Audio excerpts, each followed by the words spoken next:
guys, and welcome back to a top 5 and 5. Okay, in at number 1 is Balmain, and it is all about their fall 2015 campaign. The images have just been released and it has one theme running through all the images, and it is siblings. It's all about the siblings. So they have Kendall and Kylie Jenner involved, Bella and Gigi Hadid, and they have Joan and Erica Smalls.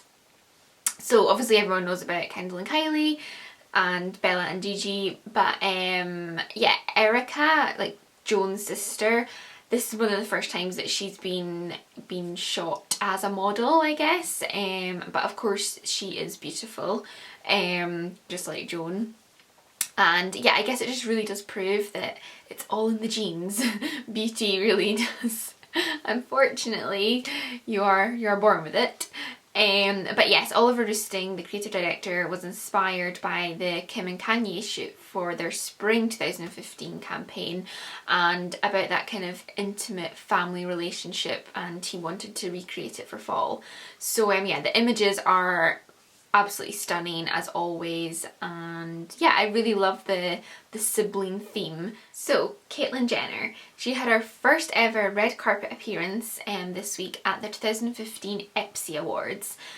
She was there to receive the Arthur Ashe Courage Award, obviously for what she's done about coming out, about being transgender, and everything she's been going through. Very courageous. So she got that award. She wore Versace. She wore a cream coloured kind of figure hugging wrap dress. She has an amazing figure. So that really showed it off, but it was really nice. I loved it. And yeah, all her family were there to support, both on the Jenner and the Kardashian side.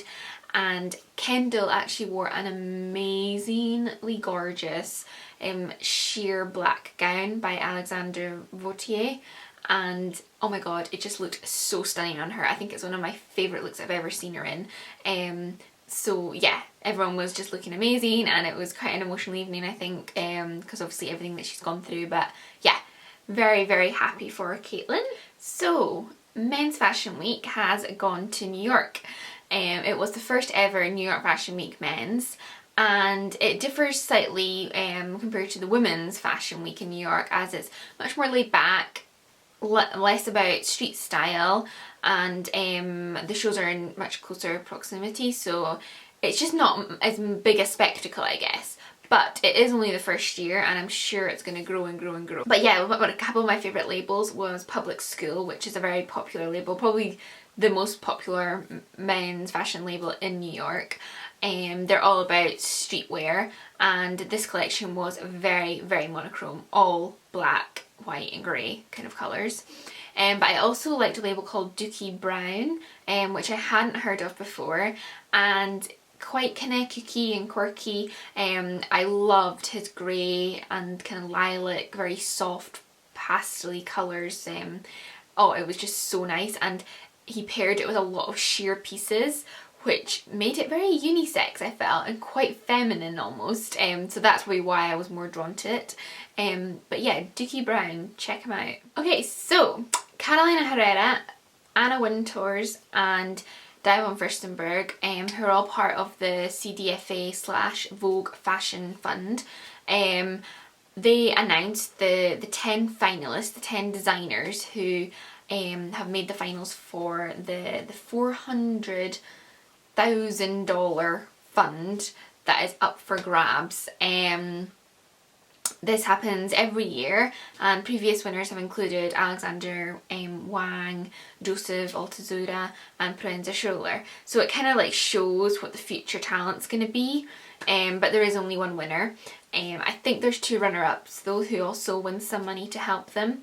But between now and November, when the winner will be announced, there will be a number of design, advertising and runway challenges that these designers have to complete.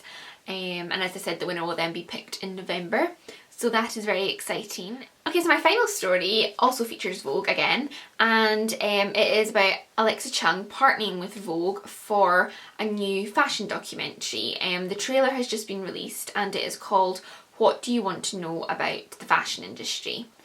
And basically Alexa's got involved because she feels quite passionate about obviously the fashion industry, she works in it, but the way that it's perceived by people who aren't necessarily in the fashion industry, because quite a lot of the time it's just seen as this indulgent, frivolous world that really has no talent or meaning, which obviously is very, very untrue. And there is a huge amount of creative and talented people doing a lot of very intelligent, amazing things.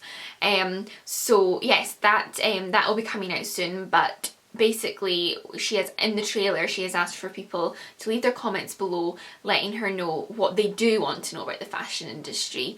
If you like had any questions that you were puzzled about, or you just want to know more about, what would it be? What do you want to know about the fashion industry? So I think that's really clever. So obviously the documentary is going to be very much made to answer these questions. So if you do want to leave any questions for Alexa, then I will leave the link to her trailer for that documentary below as well. So definitely check that out if that is something you'd be interested in doing. I'm going to leave a few questions for sure. So yes, that is all my stories.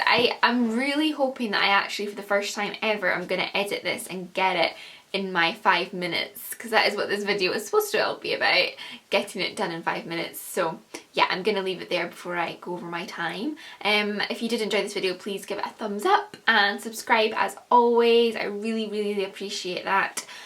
All your support is what it's all about. And yes, I'm going to leave it there. I will see you in my next one. Alright, bye guys. Mwah.